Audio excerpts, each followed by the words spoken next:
గౌరవనీయులు పూజ్యులు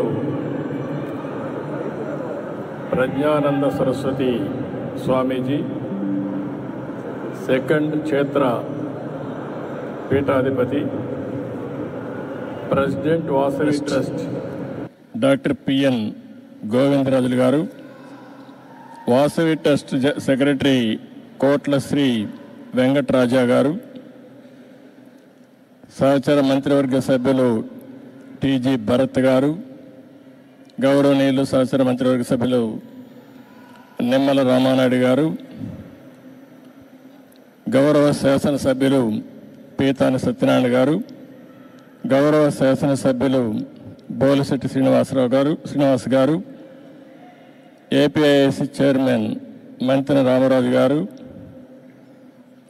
గౌరవ శాసనసభ్యులు రాధాకృష్ణ గారు, మాజీ శాసనసభ్యులు గౌరవనీయులు కృష్ణ గారు, అదే మరిగా ఎమ్మెల్యే శ్రీరామ్ తాతయ్య గారు, అదే మరి ఈ కార్యక్రమానికి చేసిన భక్తులందరికీ, అదే మరి ట్రస్ట్ మెంబర్స్ అందరికీ కూడా మనస్ఫూర్తిగా నమస్కారాలు, అభినందనలు, శుభాభినందనలు. ఈరోజు ఇక్కడికి వచ్చినటువంటి భక్తులకు కానీ, ప్రజలకు కానీ, ఆర్య వైశ్య ఆత్మీయ సోదరి సోదరుమండలందరికీ, ఆడబిడ్డలందరికీ కూడా నమస్కారాలు. ఈరోజు మనం చూస్తే శ్రీ వాసవి కన్యకా పరమేశ్వరి మాతను ఎలా దర్శించుకోవడం, 90 అడుగుల విగ్రహం ఒక పక్కనుంటే ఇంకో పక్క చరిత్ర సృష్టించిన ఒక పుణ్యక్షేత్రం ఇప్పుడే నేను దర్శనం చేసుకొని బయట వచ్చాను. మొట్టమొదటిసారిగా అమ్మవారికి ప్రభుత్వం తరపున పట్టు వస్త్రాలు సమర్పించడం నా పూర్వ జన్మ సుకృతంగా నేను భావిస్తున్నాను.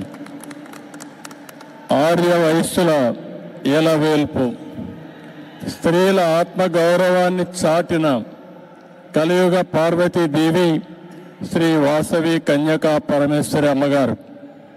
ఈ అమ్మ ఆత్మార్పణ అనుకున్న చరిత్ర తెలిస్తే ఇంకా ఎక్కువ భక్తిభావం పెరుగుతుంది. ఇంకా ఈ తల్లి ఆశీస్సులు తీసుకోవడానికి అందరూ కూడా ఆసక్తి చూపించే పరిస్థితి వస్తుంది. అహింసకు, ఆత్మత్యాగానికి, ధర్మ నిరతికి, శాంతికి ప్రతిరూపం శ్రీ వాసవి కన్యకా పరమేశ్వరి. అమ్మను వేడుకుంటే శాంతి, సంపద, రక్షణ, ఆశీస్సులు మెండుగా లభిస్తాయని అందరికీ నమ్మకం. ఇక్కడుండే వాళ్లే కాకుండా దేశం మొత్తం వయస్సులంతా పూజించే ఏకైక దేవత కన్యకా పరమేశ్వరి అని కూడా నేను మీకు తెలియజేస్తున్నా.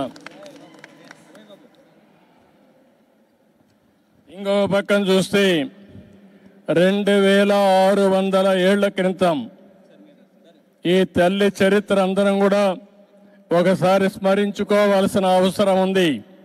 ఒకసారి ఆ చరిత్ర తెలిస్తే మనం కూడా త్యాగాలకు ఏ విధంగా విలువిస్తామో అర్థమవుతుంది.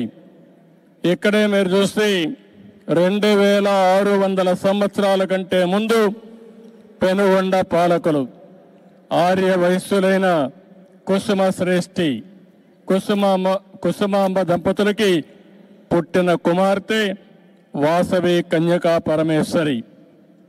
ఆమెను చూస్తే, ఆ తల్లిని చూస్తే భగవంతుడు ఆశీస్సులతో పుట్టినటువంటి తల్లి కలియుగ దేవత కన్యకా పరమేశ్వరి అని చెప్పి కూడా నేను మీకు తెలియజేస్తున్నా.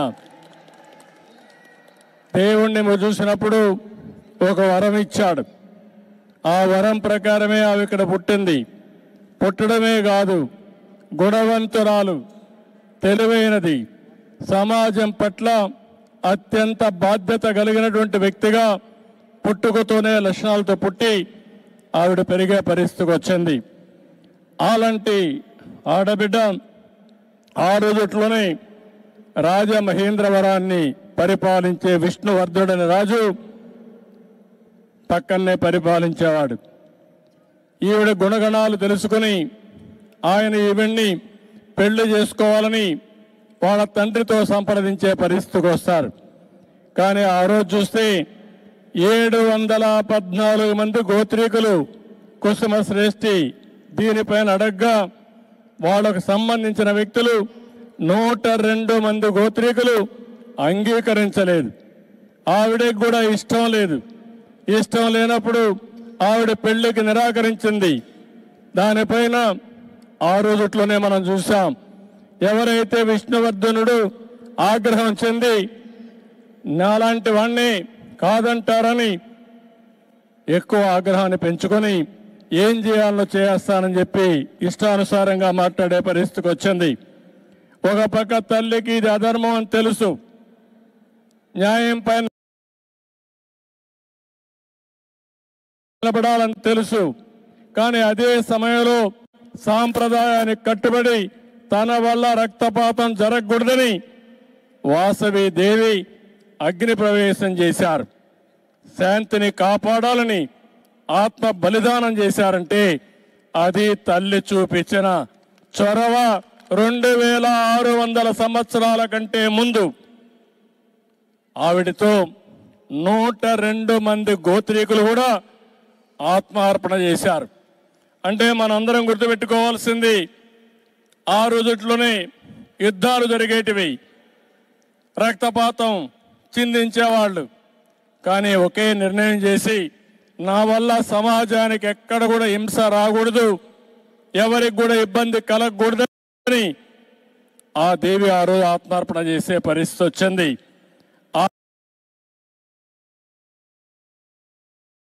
తర్వాత మీరు చూస్తే మహిషాసుర మర్దిని ఆలయంలో అమ్మవారి రూపంలో వాసవి దేవి దర్శనమిస్తే అక్కడి నుంచి వాసవి కన్యక పరమేశ్వర అమ్మవారి దేవాలయంగా అమ్మవారిని ఆర్యవసులు దేవతగా కొలిసే పరిస్థితికి వచ్చారు. ఇప్పుడే నేను అక్కడ లోపల పోయినప్పుడు చూశాను. ఆవిడ త్యాగానికి, శక్తికి, సంకల్పంతో నేడు అన్ని వర్గాలు పూజలు చేస్తున్నారు. ఆర్యవైశ్య కుటుంబంలో పుట్టిన దేవత కోసం ఆవిడని దర్శించుకుంటే పుణ్యం వస్తుంది, మన కోరికలు నెరవేరుతాయనే ఉద్దేశంతో అందరూ కూడా దర్శనం చేసుకునే పరిస్థితికి వచ్చారు. ఇంకో పక్కన మీరు చూస్తే ఈ వాసవి మాతకి దేశం మొత్తం దేవాలయాలు కట్టారు, బ్రహ్మాండమైన దేవాలయాలు కట్టారు, పూజలు చేస్తున్నారు. ఇప్పుడు బెంగళూరులో ఉండేవాళ్ళు ఇక్కడికి వచ్చి వాసవి కన్యకా పరమేశ్వరి టెంపుల్ కట్టారంటే అది ఆ తల్లిపై నుండే నమ్మకమే కాదు మహిమ అని చెప్పి మరొకసారి మీ అందరికీ తెలియజేస్తున్నాం. ఈరోజు మనం చూస్తున్నాం, ఈరోజు ప్రారంభం మాత్రమే. రాబోయే రోజుల్లో ఈ టెంపుల్కి చాలా పేరు ప్రఖ్యాతులు వస్తాయి. ఏదైతే మనందరం చూస్తున్నామో దేశమంతా కూడా కాశీకి వెళ్తారు.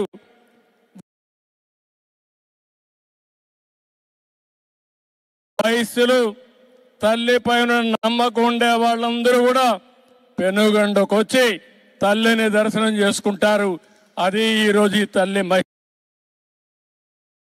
అని చెప్పి కూడా మీకు తెలియజేస్తున్నా. ఈరోజు ఇక్కడ చూస్తే 7 అంతస్తుల్లో గాలిగోపురం కట్టారు, 90 అడుగుల విగ్రహం పెట్టారు. మొత్తం అన్ని కూడా స్వచ్ఛందంగా చేశారు. రేపు ఎల్లుండి నుంచి ఇప్పటి నుంచి ట్రస్ట్ ద్వారా ఇంకా అనేక కార్యక్రమాలు చేయడానికి ముందుకొచ్చారు.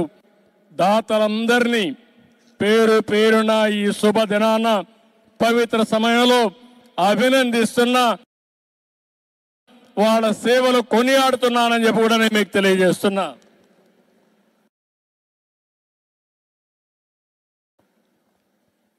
ఇవన్నీ కూడా ఈరోజు మనం ఒక్క విషయం గుర్తుపెట్టుకోవాల్సిన అవసరం ఉంది.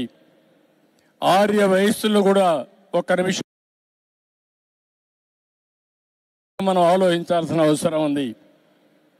నేను చాలా సార్లు చెప్పాను,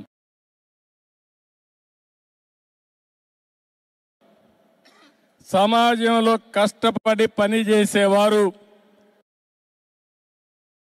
తెలివితేటలతో పనిచేసేవారు ఆర్యవయస్సులు. నీతి నిజాయితీగా వ్యాపారం చేస్తారు. తెల్లవారి నుంచి సాయంత్రం వరకు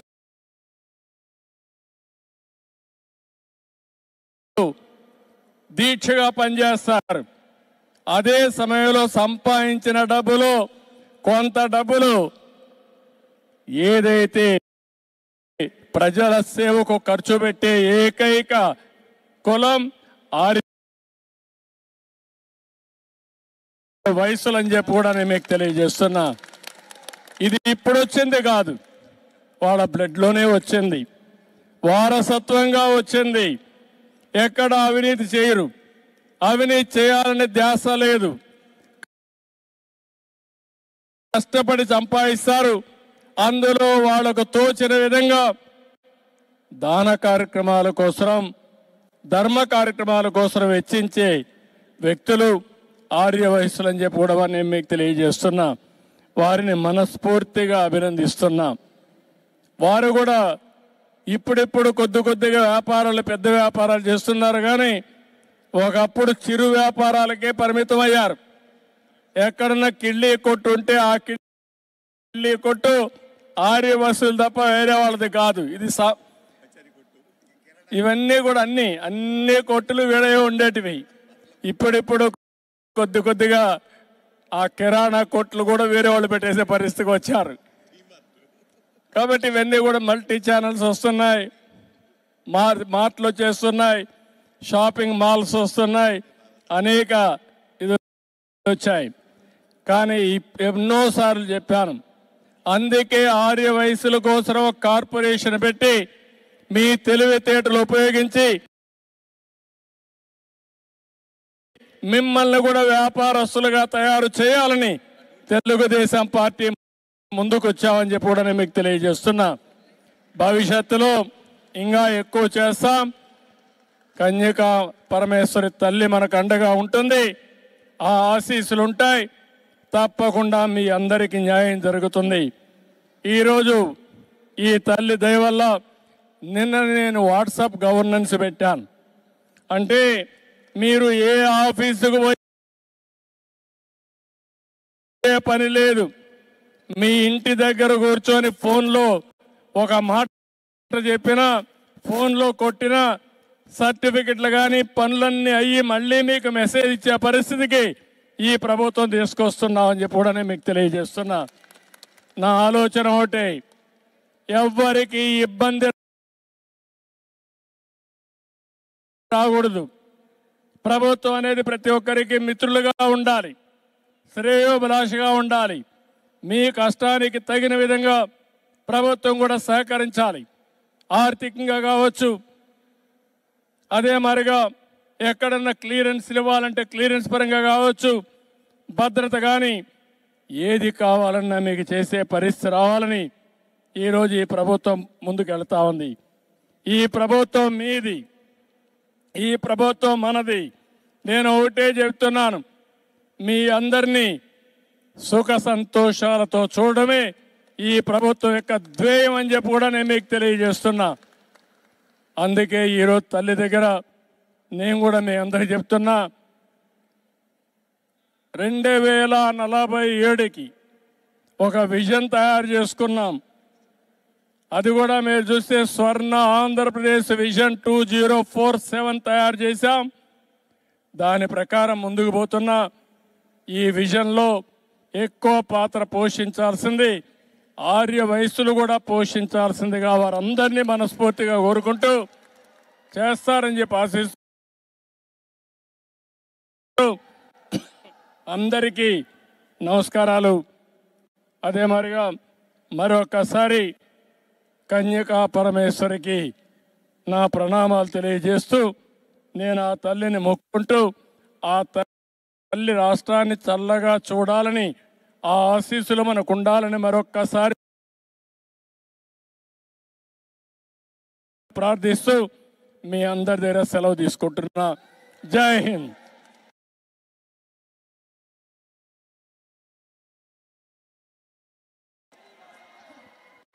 సార్, ముఖ్యమంత్రి